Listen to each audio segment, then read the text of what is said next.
اور دروازہ زور سے کھولا. اندر جاتے ہی حضرت عمر کا جوش یہ تھا، کہا کہ یہ کیا ہو رہا ہے؟ تم لوگ دین اسلام میں آ گئے ہو، ہمارے آبا و اجداد کا دین چھوڑ چکے ہو.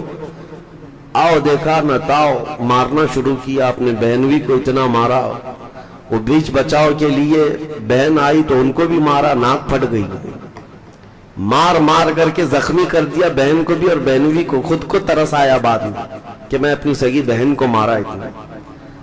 اس کے بعد تھک کر کے بیٹھے، پھر اٹھایا دونوں کو، کہا میرے آنے سے پہلے دروازے میں میں سن رہا تھا کوئی کلام یہاں پڑھ رہا تھا، کوئی کلام تم لوگ پڑھ رہے تھے، سن رہے تھے. وہ کلام کیا ہے سناؤ مجھ کو. ابھی حضرت عمر اتنا کہہ رہے تھے کہ وہ حضرت خباب جو پردے میں چھپے تھے باہر آ گئے. کہا میں سناتا ہوں. حضرت عمر نے کہا تم یہاں کیسے؟ کہا جو کلام تم سن رہے تھے وہ میں ہی پڑھ رہا تھا. پھر حضرت خباب نے قرآن کی آیتیں تلاوت کرنی شروع کی. قرآن کی آیتیں جب صحابہ پڑھتے تھے تو ایسا اثر ہوتا تھا کہ پتھر بھی ہل جائے.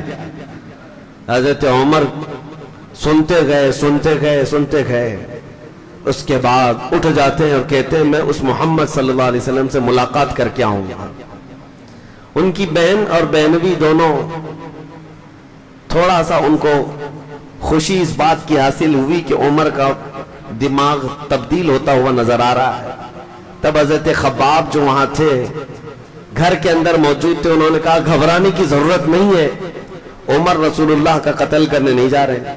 اس لیے کہ کل شام کو ہی میں نے رسول اللہ کو یہ دعا کرتے سنا تھا، اے اللہ عمر بن خطاب کے ذریعے اسلام کو فوقیت عطا فرما، اسلام کو عزت عطا فرما. اللہم اعز الاسلام بعمر، اے اللہ اسلام کو عزت عطا کر عمر بن خطاب کے ذریعے سے.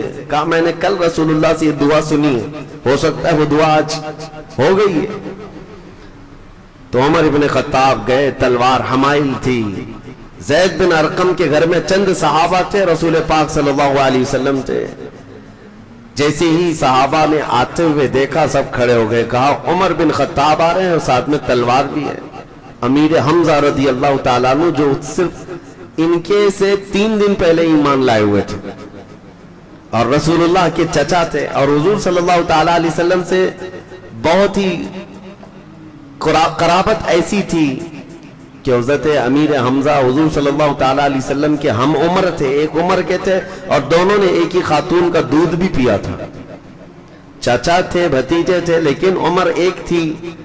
دونوں نے ایک حضور پاک صلی اللہ تعالیٰ علیہ وسلم کے دودھ شریک بھی تھے. حضرت حمزہ بہت ہی سیریس تھے ان سب معاملات میں، دفاع ناموس رسالت پر.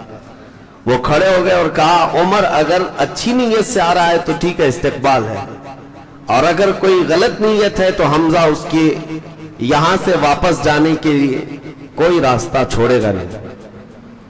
تو حضرت حمزہ کو کھڑے ہوتے دیکھ کر صحابہ نے خاموشی اختیار کی. عمر ابن خطاب آئے، تلوار تو تھی. حجرے میں آتے ہی رسول پاک صلی اللہ تعالیٰ علیہ وسلم کے سامنے تلوار رکھ دی اور کہا آپ جس دین کی دعوت دینے کے لیے کلمہ پڑھاتے ہیں وہ کلمہ مجھے بھی عطا فرمائے. قرآن کی چند آیتیں ہی سنی تھی اور اس کے بعد پورا دل بدل گیا تھا. نبی پاک صلی اللہ تعالیٰ علیہ وسلم نے جیسے ہی انہیں مشرف اسلام کیا، جو صحابہ وہاں موجود تھے، یہ پہلا نعرہ تھا جو مکہ میں بلند آواز سے لگا تھا. صحابہ جوش میں نعرہ لگائے. عمر ابن خطاب کے ایمان لانے کی خوشی سب کو تھی. اب اس کے بعد سب سے پہلا کام جو ہوا حضرت عمر کی طرف سے، جو ان کی اولیات ہیں، جو ان کی خصوصیات ہیں حضرت عمر کی، حضور صلی اللہ تعالیٰ علیہ وسلم سے احکام اسلام سیکھتے رہے. دین اسلام کی خصوصیات حاصل کرنے کے بعد آپ نے سب سے پہلے یہ سوال کیا، اے اللہ کے رسول ہمارا دین سچا ہے؟